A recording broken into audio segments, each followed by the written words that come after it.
Hi guys, I have Midhun here with me in the studios, and he's so passionate about technology, especially mobile phones. So he's going to be sharing his thoughts on mobile phones and the review of it. Yeah, Midhun. Yes, sir. So when it comes to like cell phones in general, it's one of the most used technologies in the world currently. Almost everyone has a smartphone right now. From even kids, even 10-year-old kids at this point, they're given smartphones. Why is that? Well, it's a pretty integral part of this time, if I do say so myself. Because the smartphone enables us to do what we couldn't do 100 years ago. It enables us to do what we couldn't do 10 years ago even. We couldn't see videos on phone before, not in this quality.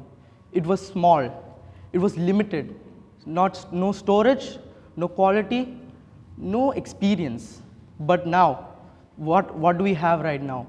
Amazing displays on phones, amazing quality videos. The experience is immeasurable.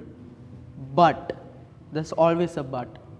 To get this immeasurable performance, we need to pay a price. Of course. So the big brand, everyone knows, Apple.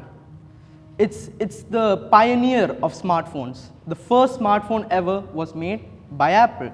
The iPhone, the original iPhone, it was revolutionary. People never thought you could surf the internet on your phone. It was just an idea. No one ever thought it would ever happen, but here we are. And Apple, Samsung, and other premium companies, they give us this experience to experience the world. And it's all given to us, but we all know the drawback of Apple now, don't we? That price tag. It's very daunting to approach that price tag. When there are companies such as Xiaomi who offer the almost exact same specs, but at a lower cost, it's very questionable if we should even buy an iPhone. Well, to be honest, that's what I hope to do in the future. You see the world right now, the whole smartphone world as it is, the big companies rule it. True. Samsung, Apple, Google, Huawei, they rule it.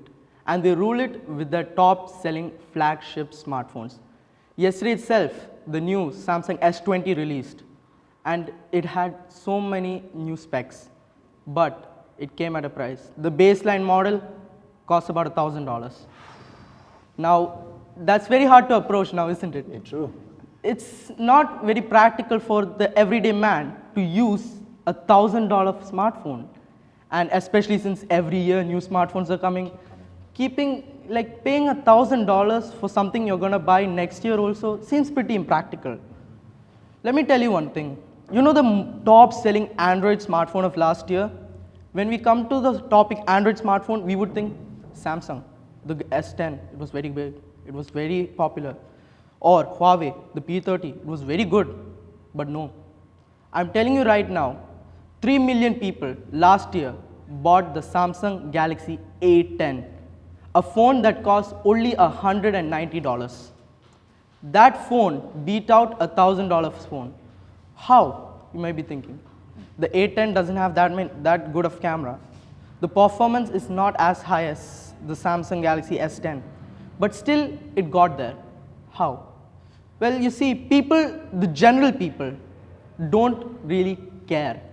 They don't care about big cameras, big performance, big games. They don't. They just want a phone they can call on, a phone they can see videos in, or just general social media and stuff like that. Maybe some light gaming. Only the hardcore people go after these $1,000 phones.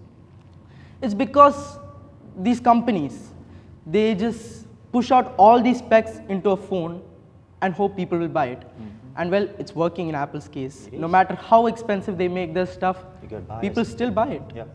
Well, it's the human tendency to flex.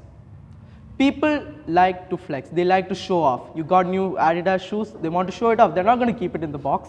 They're going to show it off. Got new Gucci shirt, show it off. Well, that's the tendency. And for the people who buy iPhones, well, they're flexing that logo. That logo on every iPhone, that Apple logo, that's what everyone is trying to show here, not the performance. I'm pretty sure most of the people who even have the iPhone don't even use half of its potential. And well, here's where I come in.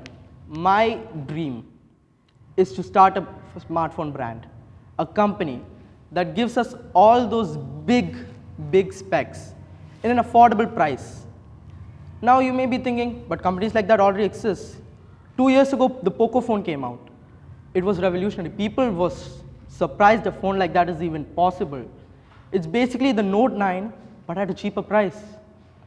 Well, it even had its own drawbacks. At the time when it came out, I thought, my dream might be gone. Someone has already done it. What's the point in continuing? But as I looked into it more and more, I noticed there's still room for improvement. You can still get it, and you can still keep it at a low price. So that's what people want. They want, like they desire big specs, but then often more times than not, the pocket isn't that wide enough. So Midhun, here we are waiting for you. We are with your brand. Thank you, sir. So what are you going to name it? Well, naming is a pretty long process. Okay, anyways, we're waiting to see your brand in the market. Yes. Thank you very much for sharing your thoughts with us. Thanks, sir.